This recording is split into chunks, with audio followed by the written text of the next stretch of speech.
but we have the four main gospels Yep. in the Bible. Yep. There are other gospels that are written. We can kind of get to that. Totally. But what can you just walk me through the timeline of when they were written and who wrote them and how they came upon the stories within there? Yeah, so this is a really debated topic within New Testament studies.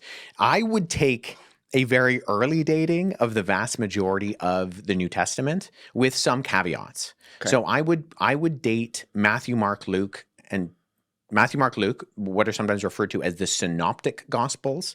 So meaning that you can put them side by side and you have similar stories, right? Synos meaning to put side by side, and then optic meaning to see. So seeing them side by side. And there's an agreement upon the fact that there's some literary dependence from those three gospels, that the three authors of those gospels are using each other in some way for source.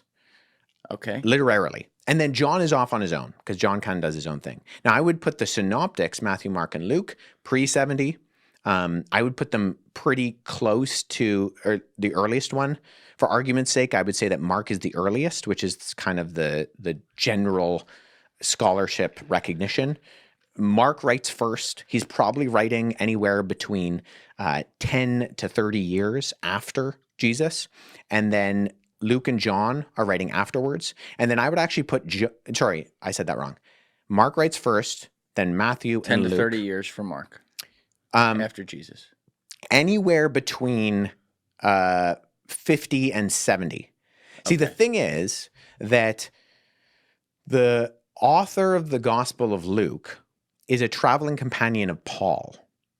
And part of Luke's writing is that he writes the gospel according to Luke, and he writes the book of Acts.